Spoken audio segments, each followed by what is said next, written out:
चल हो जा शुरू। केसरिया से मन जोगी हुआ रे, दिल झूमे देखो मतवारा हुआ रे, दिल झूमे देखो मतवारा हुआ रे। हर पल मनाओ केसरी त्योहार। विमल बोलो जुबान केसरी। एकदम ये देश का मैंडेट है। देश के लोगों ने 292 सीट देकर नरेंद्र मोदी जी को फिर से प्रधानमंत्री बनने का मौका दिया है और ये इतिहास में पहली बार है जब लगातार तीसरी बार कोई व्यक्ति प्रधानमंत्री बन रहे हैं। इसलिए भारत की जनता का कृपा है कि मोदी जी फिर से प्रधानमंत्री हों। आप लोगों ने सर मीटिंग किया, किस तरीके से रिव्यू? देखिए हम लोग समीक्षा किए, हम लोगों ने धन्यवाद दिया। जो चुनाव में 44 तरह की कमेटियां हमारी लगी थी, सबको धन्यवाद दिया कि आपके सहयोग से हम 75% मार्क्स हमने बिहार लाया और आगे फिर विधानसभा के चुनाव है तो हम कैसे यहाँ 200 से अधिक सीटें चुनाव जीते, इसके पूरी तरह रूपरेखा पे काम करेंगे। बिहार पर और नीतीश कुमार पर अब सबकी नजरें हैं सर, कई तरह नहीं, नीतीश जी बिहार के नेता हैं, इसमें कहाँ दो मत, और एनडीए के एक बड़े पार्टनर के तौर पर है, सब दिन सम्मान रहा है, आगे भी रहेगा। आप उनके मंत्रिमंडल में हैं, कुछ तरह की चीजें डिमांड करते हैं सेंटर से विशेष राज्य की, तो इस पर कुछ कहेंगे? देखिए एक चीज है स्पष्ट तौर पर कि बिहार के विकास के लिए मोदी जी और नीतीश जी दोनों प्रतिबद्ध हैं और दोनों का गठबंधन सिर्फ इसी बेस पर होता है कि बिहार के विकास के लिए नेचुरल अलायंस के साथ काम कर रहा है। आखिरी सवाल सर, इंडिया गठबंधन वाले भी अपनी नजर रखे हुए हैं नीतीश जी पर। अब बेफालतू की बातों पर क्या जवाब देना है। मोदी को फिर से तीसरी बार प्रधानमंत्री पद का उम्मीदवार चुन लिया है और तीसरी बार वो शपथ लेंगे सर। जनता का जनादेश, देश का जनादेश तीसरी बार प्रधानमंत्री बनने के लिए मिला है और प्रधानमंत्री जी कर्तव्य बोध से जुड़े हैं, अपने कर्तव्य का निर्वहन करने और 21वीं सदी के भारत बनाने के संकल्प को साकार करने के लिए तीसरी बार प्रधानमंत्री बनने जा रहे हैं।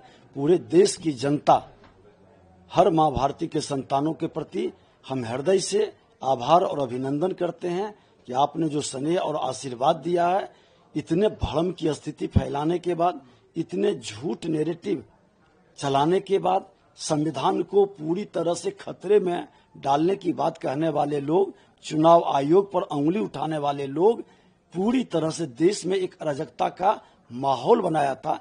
उसके बाद भी देश की जनता प्रधानमंत्री को तीसरी बार अवसर दे रहा है, इसके लिए हृदय से उनका आभार और धन्यवाद। आप लोगों ने मीटिंग किया, यहाँ पर रिव्यू किया, क्या कहेंगे और किस तरीके से आगे देखते हैं? 25% सीट आप लोग बिहार में हार चुके हैं। देखिए, हमारे कार्यकर्ता 3 महीने तक लगातार रात दिन एक करके बिना थके हारे काम करते रहे, तो मैं उनका अभिनंदन, स्वागत और उनकी बातों को सुनने का, उनके अनुभव को शेयर करने के लिए बैठा था।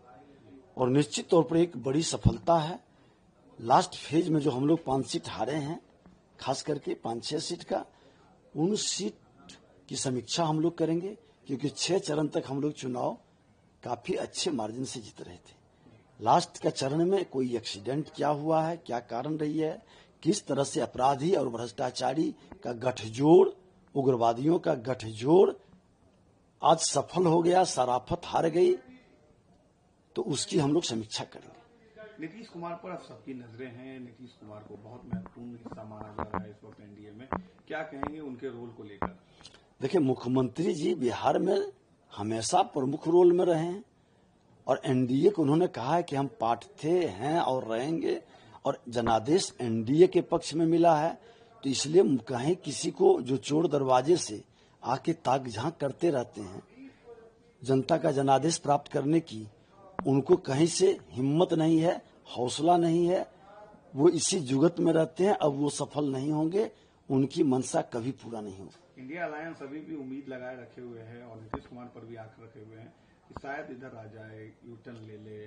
देखिए, ये इंडिया अलायंस महागठबंधन नहीं, महाठगबंधन के लोग हैं। एक दूसरे को ठगने के चक्कर में आज खुद ठगा रहे हैं और बिहार की जनता इनकी आधी जिम्मेदारी खत्म कर दी है। शेष जिम्मेदारी 2025 में समाप्त हो जाएगा। एक आखिरी सवाल सर, तेजस्वी यादव भी लगातार कह रहे हैं कि यही मौका है नीतीश जी के पास कि सेंटर से विशेष राज्य के दर्जे की मांग करें। देखिए, वो जिस तरह की राजनीति करते हैं, जिस तरह की मानसिकता के लोग हैं, सोने के चम्मच लेकर जन्म लेने वाले, बिहार को जिस तरह से खजाना लूटने वाले की गोद में पले बढ़े हैं, तो आज भी उनकी लोलुपता उसी तरह से झलक रही है। केंद्र और राज्य डबल इंजन की सरकार है। बिहार की गति जो बढ़ी थी, उनके आने के बाद